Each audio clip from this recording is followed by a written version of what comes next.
E os rituais religiosos romanos, como é que funcionavam? Pessoal, era multiplicidade cultural em relação a rituais religiosos. A gente não tinha um padrão. Nós tínhamos os rituais domésticos, privados, nós tínhamos os rituais públicos, nós tínhamos as festividades públicas relacionadas a deuses específicos, relacionadas a épocas específicas do ano. Nós tínhamos rituais de sacrifício, sacrifício de animais, sacrifício de alimentos.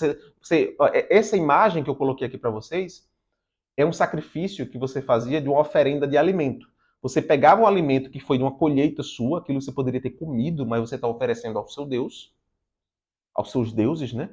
E você queimava esses alimentos. Você queimava esses alimentos numa espécie de altar em oferenda àqueles deuses. Ou aquele deus específico por uma colheita específica, ou por uma guerra específica, ou por qualquer coisa que você queira agradecer ou agradar aquele Deus. Essa ideia de agradar o Deus era muito importante.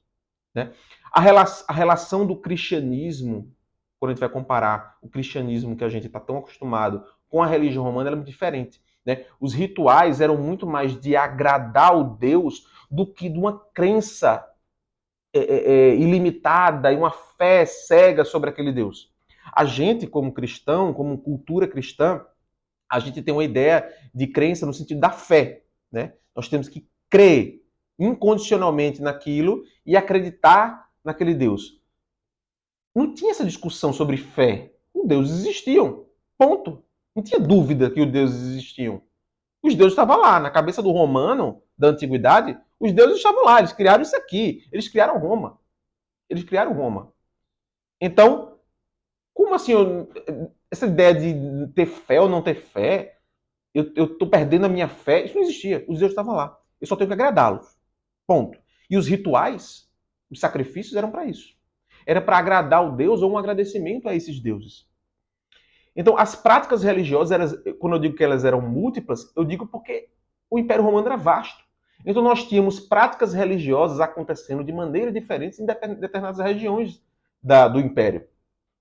A mesma prática, a prática religiosa que acontecia no norte da África, na Mauritânia da vida, era muito diferente do que acontecia lá em Londinium, na Britânia, no norte da Europa.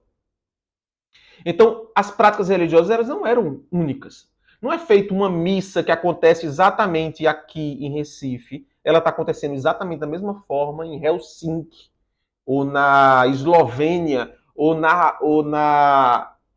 em Londres. Ela está acontecendo exatamente da mesma forma, inclusive com os mesmos textos. Não havia essa padronização. Porém, havia a prática religiosa de uma maneira fundamental. Essa ideia de que os romanos... É outra ideia errada que se passa, eu não sei se vocês já escutaram falar sobre isso,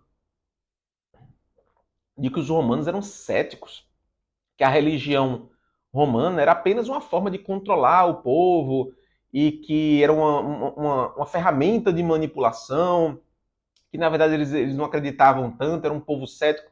Isso é falso, isso é mentira. A religiosidade romana era muito profunda. Não é só quando chegou o cristianismo que eles passaram a ser religiosos. Não.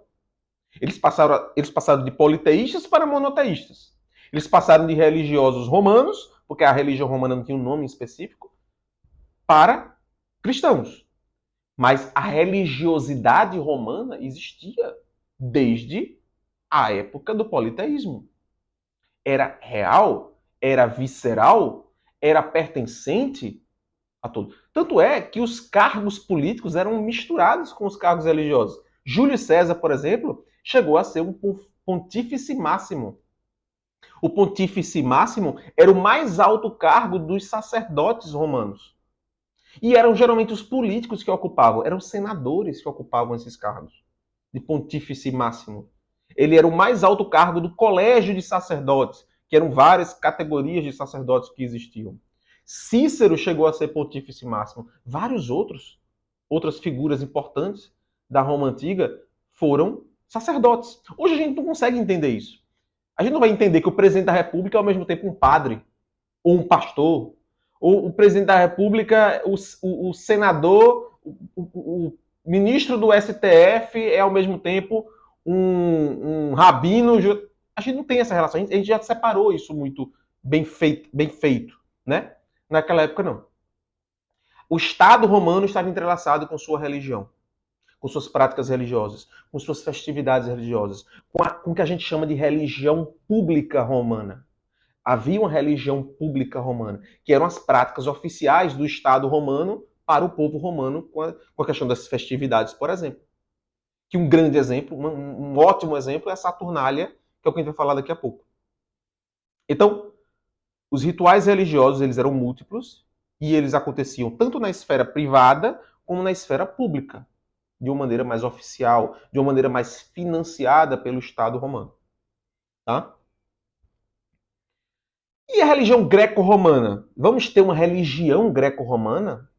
Esse termo ele é perigoso, porque aparentemente traz aquela ideia de que os romanos, na verdade, só são uma cópia dos gregos, uma adaptação dos gregos, quando isso é uma verdadeira mentira. Tá? Os romanos sempre tiveram sua religiosidade e eles foram sofrendo influência, como todo mundo fez isso. Todas as religiões passaram por isso, por influências externas, por influências culturais. Mas não foram só influências gregas, foram influências egípcias, influências etruscas. Então, a religião romana ela vai se transformando no decorrer dos séculos a partir das suas influências externas, que se tornam próprias de Roma. Os etruscos são parte da história romana. Os gregos são parte da história romana. Os egípcios são parte da história romana. Os cartagineses são parte da história romana. Porque todos esses foram povos conquistados por Roma. E eles viraram Roma. Eles contribuíram com a cultura romana também. Então, religião greco-romana, e eu botei uma interrogação, porque a gente tem que ter muito cuidado com essa afirmação. Nós vamos ter um momento da história romana em que a influência grega ela vai ser muito mais forte. Vamos ter. Principalmente após a dominação romana na Grécia. A Guerra de Corinto foi a última grande guerra que definiu Roma sobre a Península Grega. Essa Guerra de Corinto ela vai fazer com que a partir daquele momento existe uma Grécia romana. Grécia como península, como província de Roma. E isso faz com que a cultura grega chegue com muito mais poder. Mas isso já é no final da República Romana. Olha o período todo que existiu para trás, a monarquia, grande parte da República Romana, foi antes da Grécia ser anexada a Roma. Então a gente não pode dizer só que a religião romana é uma religião greco-romana. Isso é uma simplificação, isso é um reducionismo absurdo. Tá? É importante vocês saberem disso.